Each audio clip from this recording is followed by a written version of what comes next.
কাল থেকে রাজ্য পুলিশ চিরুনি তল্লাশি শুরু করতে চলেছে। বাংলাদেশে অনুপ্রবেশকারী খেদানো শুরু হতে চলেছে কাল থেকে। রাজ্য পুলিশ যে কাজটা 15 বছরে করতে পারেনি, শুভেন্দু অধিকারী পুলিশ মন্ত্রী হওয়ার 9 দিনের মাথায় এবার আইন মেনে কলকাতা পুলিশ এবং রাজ্য পুলিশ ডিটেক্ট করা শুরু করবে বাংলাদেশি অনুপ্রবেশকারীদের। আগে মমতা বন্দ্যোপাধ্যায় হাত পা বেঁধে রেখে দিয়েছিলেন পুলিশ কর্মীদের।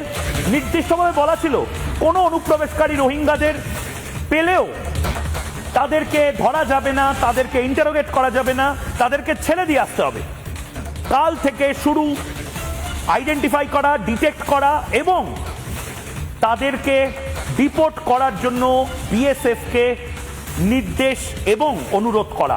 আমাদের ভারত সরকারের পক্ষ থেকে 14/5/2025 যারা অবৈধ বাংলাদেশি অনুপ্রবেশকারী তাদেরকে সরাসরি বিএসএফ এর হাতে হ্যান্ডওভার করার জন্য একটি নির্দেশিকা এবং তার সঙ্গে একটি আপনার অবৈধ অনুপ্রবেশকারীদেরকে হ্যান্ডওভারের আইন ভারত সরকারের পক্ষে under secretary government of India Pratap Singh Rawat পাঠিয়েছিলেন।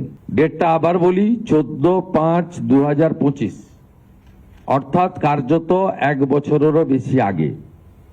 পশ্চিমবঙ্গের আগের সরকার তারা একদিকে শরণার্থীদের সিএএ দেওয়ার ক্ষেত্রে বিরোধিতা করেছে, অন্যদিকে এই গুরুত্বপূর্ণ সুযোগ বা আইন ভারত সরকার যেটা দিয়েছিলেন তাকে কাজে লাগেননি।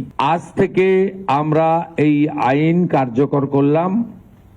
এর ফলে সিএ এর অন্তর্ভুক্ত যারা, অর্থাৎ সিএ তে বলা আছে 7টা কমিউনিটি বা ধর্ম পালন করা লোকেরা, তারা সিটিজেনশিপ অ্যামেন্ডমেন্ট অ্যাক্টের আওতায় আসবেন এবং তাদেরকে যারা 31/12/2024 পর্যন্ত এসেছেন তাদেরকে কোনো পুলিশ কোথাও হ্যারাসমেন্ট ডিটেন্ট করতে পারবে না।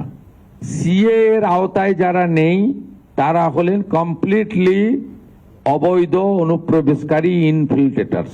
তাদেরকে সরাসরি রাজ্য পুলিশ গ্রেপ্তার করবে এবং ডিটেন্ট করবে এবং হ্যান্ডওভার করবে বিএসএফ এর হাতে, এবং বিএসএফ তারা বিডিআর এর সঙ্গে কথা বলে তাদেরকে ডিপোর্ট করার ব্যবস্থা করবে, অর্থাৎ ডিটেক্ট, ডিলিট, এবারে ডিপোর্ট।